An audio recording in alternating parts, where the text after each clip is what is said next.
प्यारे पाठकों, पिछले वीडियो में मैंने इंस्ट्रक्शन और प्रोग्राम के बारे में समझाया था आपको, और उसे आपने समझ भी लिया था। आज हम उसी से एक कदम आगे बहुत इम्पोर्टेंट चीज़ को बताने जा रहे हैं। लेसन का नाम है सॉफ्टवेयर। सॉफ्टवेयर का नाम सुनते ही आपको समझ में आ गया होगा कि यह बहुत ज़रूरी चीज़ है। दुनिया में सारे काम को करने के लिए अलग अलग सॉफ्टवेयर होते हैं। तो एक्चुअली सॉफ्टवेयर कई तरह के होते हैं, जिसमें कुछ प्रमुख सॉफ्टवेयर हैं काम करने के तरीके पर आधारित होते हैं। हर एक सॉफ्टवेयर में काम करने का तरीका अलग अलग होता है। अब जैसे आप देखिए, अभी कुछ एग्जाम्पल आपके सामने है, यहाँ देखिए।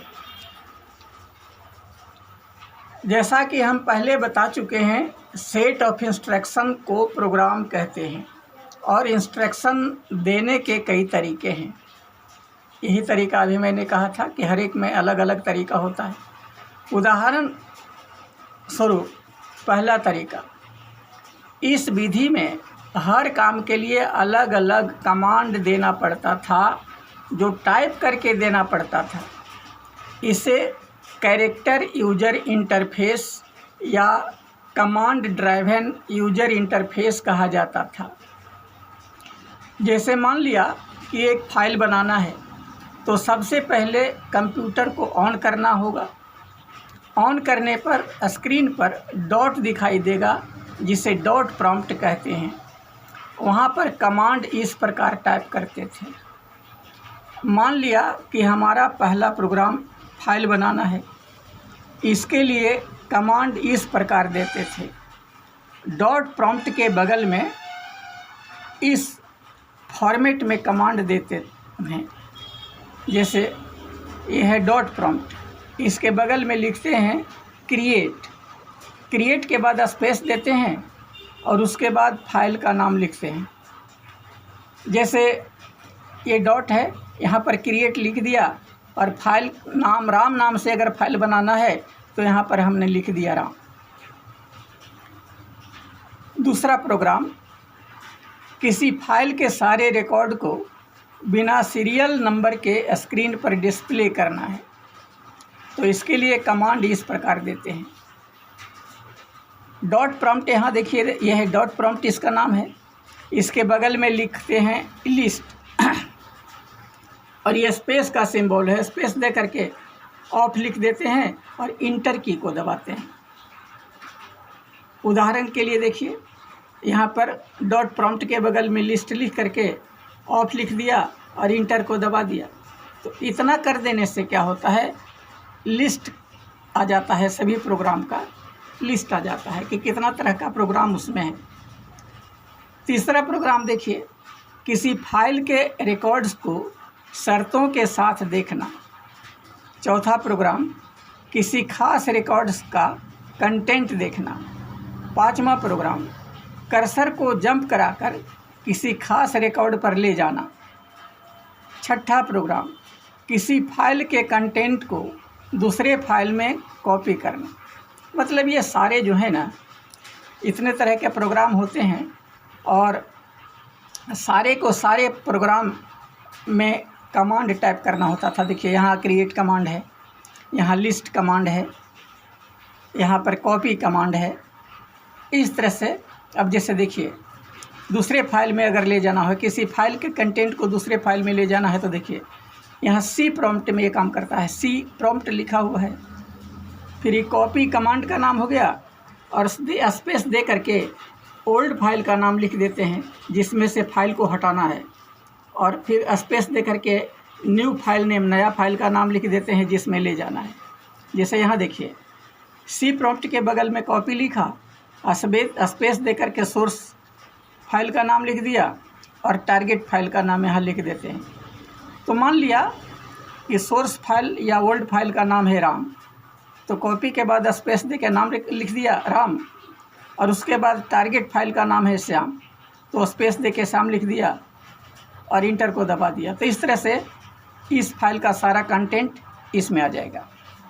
तो यहाँ पर आप देख रहे हैं कि सारे के सारे प्रोग्राम, चाहे कोई भी काम करना हो, रिकॉर्ड को देखना हो, चाहे सब प्रोग्राम का कॉपी करना हो, चाहे कंटेंट, किसी प्रोग्राम का कंटेंट देखना हो, मतलब ये सारे यहाँ से यहाँ तक जितने भी काम हैं सब के लिए देख रहे हैं कि अलग अलग कमांड होते थे।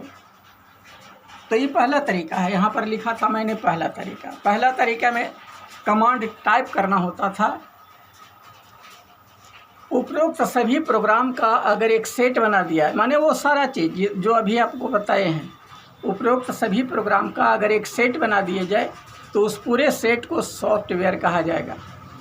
इस सॉफ्टवेयर का डेवलपमेंट सबसे पहले माइक्रोसॉफ्ट कॉरपोरेशन ने किया था तथा इसे ऑपरेट करने के लिए अलग से एक डिस्क की आवश्यकता पड़ती थी। इसलिए इस सॉफ्टवेयर का नाम माइक्रोसॉफ्ट डिस्क ऑपरेटिंग सिस्टम अर्थात MS-DOS रखा गया।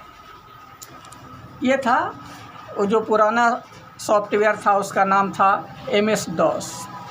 अब इस MS-DOS में कुछ समस्याएं थी, दोष थे, जैसे इसमें बहुत ज़्यादा कमांड याद रखना पड़ता था जो बहुत कठिन था। तो इसीलिए वो ज़्यादा दिन तक चला नहीं और फिर बीच में नए सॉफ्टवेयर का आविष्कार हुआ, जिसमें से कुछ है, जैसे पहला का नाम है MS विंडो, एक का नाम है MS ऑफिस, इस तरह से बहुत सारे हैं। अब थोड़ा सा आजकल प्रचलन में MS विंडो पर ज़्यादा काम होता है, इसलिए थोड़ा सा हल्का सा इंस्ट्रक्शन MS विंडो के बारे में है। इसका नाम MS विंडो को कैरेक्टर यूजर इंटरफेस में होने वाली कठिनाइयों से बचने के मेसर्स ज़ेरॉक्स कॉरपोरेशन ने कुछ शोध किए। मतलब वो जो कैरेक्टर यूजर इंटरफेस था जिसमें कमांड टाइप करना होता था, तो उसके दोष से बचने के लिए इस कंपनी ने, मेसर्स ज़ेरॉक्स कंपनी ने कुछ रिसर्च किया। इस रिसर्च से, शोध कार्य से यह पता चला कि हाथ में पकड़े जाने वाले किसी संकेतक साधन जैसे माउस तथा चित्रों की सहायता से कंप्यूटर के साथ संवाद स्थापित करना संभव है। ज़ेरॉक्स कॉरपोरेशन के इस शोध कार्य का लाभ उठाकर एप्पल कंप्यूटर ने मैक नाम का संपूर्ण ऑपरेटिंग सिस्टम अर्थात सॉफ्टवेयर का निर्माण किया, जो पूर्णतः ग्राफिक यूजर इंटरफेस पर आधारित था, परंतु पेटेंट नहीं होने के कारण वह लोकप्रिय नहीं हो सका। इसके तुरंत बाद माइक्रोसॉफ्ट कॉरपोरेशन ने GUI पर आधारित, GUI मतलब ग्राफिक यूजर इंटरफेस पर आधारित अपना ऑपरेटिंग सिस्टम बनाया तथा उसे MS विंडो के नाम से पेटेंट कराया। इसके परिणाम स्वरूप MS विंडो प्रकाश में आया। इसमें हाथ से कमांड टाइप करना नहीं पड़ता है, बल्कि प्रत्येक प्रोग्राम के लिए एक आइकन तथा प्रत्येक इंस्ट्रक्शन के लिए ऑप्शन बने होते हैं, जिन्हें माउस की सहायता से क्लिक करके काम किया जाता है। उम्मीद है आप समझ गए होंगे। और जैसा कि मैं बार बार हर वीडियो में बोलता हूँ कि अगर आप नहीं समझते हैं तो कमेंट के माध्यम से हमसे पूछिए, हम आपके समस्या के समाधान करने के लिए तैयार हैं। और एक चीज़ ज़रूर है कि आप अगर चैनल को सब्सक्राइब नहीं किए हैं तो इसे सब्सक्राइब अवश्य कर दीजिए, 2-4 साथियों को शेयर कर दीजिए, ताकि आने वाले हर वीडियो का लाभ आपको मिल सके।